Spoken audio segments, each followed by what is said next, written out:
Assalamualaikum warahmatullahi wabarakatuh. Hai teman-teman semua, bertemu lagi dengan saya Cynthia Aprilia dengan NIM 20129118. Saya mahasiswi Universitas Negeri Padang, program studi pendidikan guru sekolah dasar. Dan pada kali ini, video ini saya buat untuk memenuhi tugas mata kuliah pengantar kewirausahaan yang mana dosen pengampunya adalah Bapak Dr. Hanif Al-Qadri.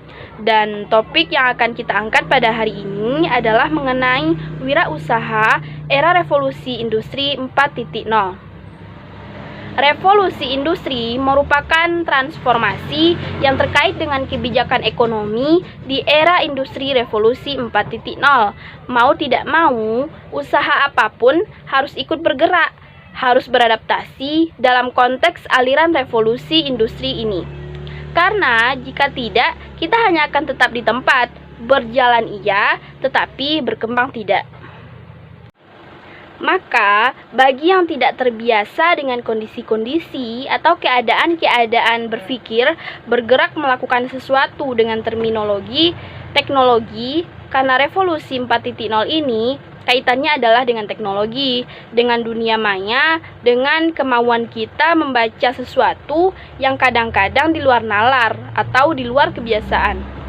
Apa yang sebelumnya mungkin hanya kita pegang, sekarang mau tidak mau kita harus terlibat dengan itu. Karena dengan tidak mencoba, maka tidak akan pernah tahu sampai mana usaha yang telah kita lakukan. Karena paradigma berpikir kewirausahaan itu adalah usaha maksimal, kerja keras, dan tidak kenal lelah. Kemudian timbul pertanyaan, apakah masih ada di Indonesia ini industri yang berada pada fase revolusi 1.0, 2.0, dan 3.0? Dan jawabannya masih ada. Contohnya mesin mekanik industri tekstil atau menggunakan alat tenun. Sedangkan pada revolusi 4.0, orang telah menggunakan mesin tenun. Pada saat orang-orang bisa menyelesaikan 10 kain dalam 1 jam, maka kita hanya bisa menyelesaikan 1 kain dalam 10 hari. Meski kita tidak berbicara mengenai kualitas, tapi dalam masalah faktor bisnis kita akan ketinggalan. Kemudian contoh selanjutnya adalah pada bidang pertanian. Pertanian masih banyak yang berada pada fase revolusi 1.0, mesin bajak misalnya. Di negara lain mereka menggunakan mesin, sedangkan kita masih banyak yang menggunakan kerbau. Sehingga produktivitasnya sangat timpang antara mesin dan alat tradisional.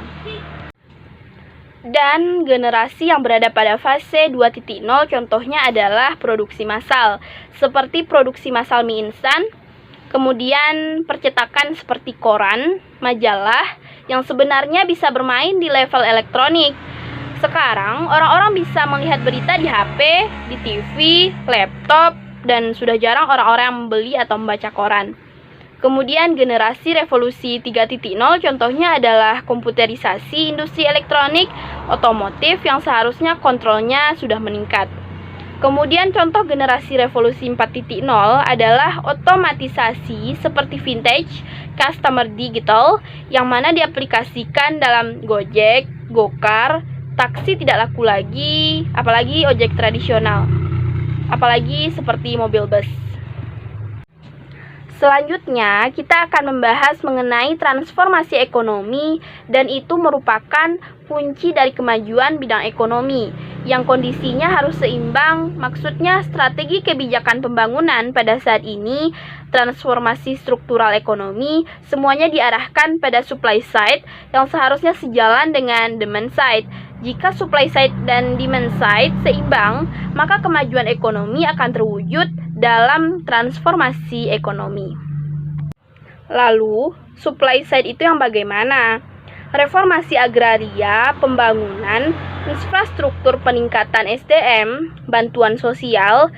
Ketika keempat supply side ini dibangun, maka harus diikuti dengan dimensi side-nya, di mana dimensi side-nya adalah menjaga daya beli agar tetap stabil, dan ini dilakukan sebenarnya melalui strategi-strategi pemerintah, melalui kebijakan-kebijakan ekonomi yang memang berpihak pada kebutuhan atau kepentingan masyarakat untuk menjaga daya beli agar tetap stabil.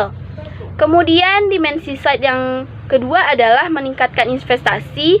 Semakin tingginya tingkat investasi, maka semakin besar kemungkinan supply naik. Kemudian dimensi side yang ketiga adalah meningkatkan ekspor bukan impor. Dan pada revolusi industri 4.0 ini, yang difokuskan bukan sumber daya alam, tetapi lebih kepada ekonomi, seharusnya ekonomi yang berbasis nilai tambah, berbasis industri manufaktur dan jasa. Dan merubah dari industri sumber daya alam ke revolusi industri ekonomi, perlu transformasi untuk meningkatkan daya saing. Maka siapa yang melakukannya tentulah sumber daya manusia atau manusia itu sendiri. Jika sumber daya alam yang menjadi sorotan, mungkin tidak diperlukan persaingan sumber daya manusia yang terlalu besar. Karena sumber daya alam itu tersedia, maka yang dibutuhkan hanyalah tenaga kerja. Tetapi sekarang untuk ekonomi 4.0, maka ekonomi sumber daya alam akan diubah kepada ekonomi berbasis nilai-nilai tambah berupa manufaktur dan jasa yang memerlukan transformasi untuk meningkatkan daya saing dan perkembangan teknologi dan tantangan lainnya. Kemudian timbul pertanyaan, apakah industri manufaktur itu? Industri manufaktur kaitannya bisa dilihat terhadap kontribusi PDB yang menurun dari persentasenya 26% pada tahun 2001 sampai 2016. Tetapi seharusnya terjadi penurunan dalam konsep kontribusi terhadap PDB. PDB sendiri adalah produk domestik bruto. Yang jelas, PDB adalah salah satu indikator yang digunakan yang sangat penting untuk mengukur kondisi perekonomian sebuah bangsa. Kemudian penyebab industri manufaktur adalah karena pengawasan teknologi yang sangat rendah, karena labor market di Indonesia yang belum efisien, dan maka yang perlu dilakukan terhadap manufaktur ini adalah semacam revitalisasi industri manufaktur. Selanjutnya, setelah membahas manufaktur, maka selanjutnya adalah jasa. Sektor jasa memiliki pertumbuhan dan kontribusi terhadap PDB. Kontribusinya besar, namun memiliki defisit neraca yang meningkat. 58-65% dari sisi tenaga kerja berpendidikan rendah. Investasi di Indonesia masih sangat rendah akibat kondisi ekonomi. Kemudian ketidakpercayaan pasar dan macam-macam. Maka yang mesti dilakukan adalah penguatan sektor. Kemudian tantangan transformasi atau perubahan ekonomi di zaman atau fase revolusi 4.0 ini adalah yang pertama adalah globalisasi seperti integrasi ekonomi ke pasar global, kemudian adalah perkembangan teknologi, kemudian yang terakhir adalah bonus demografi.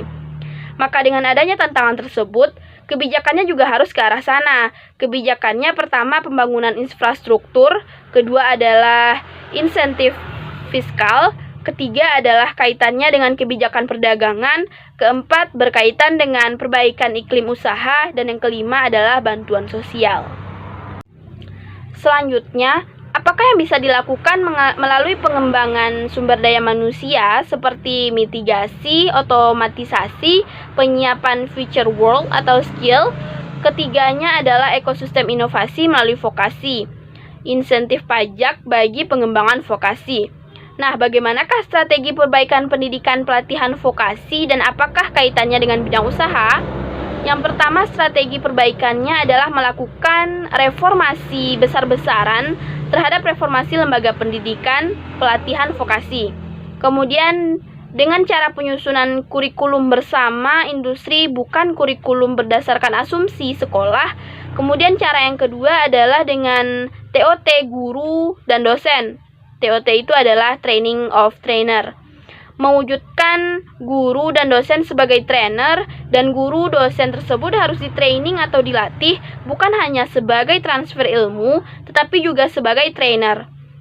Kemudian strategi perbaikan yang kedua adalah dengan mengembangkan berbagai standar kompetensi, misalnya menyusun atau menetapkan berbagai kompetensi yang diinginkan. Kemudian membakukan langkah atau standar atau berupa mekanisme yang jelas terhadap akreditasi. Kemudian strategi ketiga adalah membakukan model kerjasama sarana prasarana dengan industri. Kemudian strategi perbaikan yang keempat adalah membakukan semacam mekanisme pemagangan, menetapkan contoh yang jelas ada instruktur pemagangan itu sendiri. Kemudian meningkatkan pendanaan dengan koordinasi dengan cara intensif pajak bagi industri, melakukan skema penyusunan pendanaan, membentuk semacam komite vokasi di pusat maupun daerah, serta menyusun informasi pasar kerja. Kemudian timbul juga pertanyaan, sektor apakah yang bisa dipilih sebagai fokus bisnis industri dalam kaitannya terhadap fase revolusi industri 4.0? Yang pertama adalah makanan dan minuman, karena bagaimanapun ini tidak akan pernah mati sampai dunia kiamat. Kemudian adalah tekstil dan busana, hal ini bukan hanya pilihan, tetapi juga sebagai kebutuhan. Kemudian adalah elektronik, otomotif, dan kimia. Terakhir yang kita bahas adalah terkait dengan kebijakan-kebijakan perdagangan, seperti mendorong pertumbuhan ekspor bukan impor, kemudian mengendalikan impor yang sudah berkembang, terutama pada bahan baku industri, karena Indonesia ini adalah bangsa yang kaya, maka semua itu ada di bangsa kita. Mungkin sekianlah pembahasan dari topik kita pada kali ini. Sampai jumpa di video selanjutnya. Assalamualaikum warahmatullahi wabarakatuh.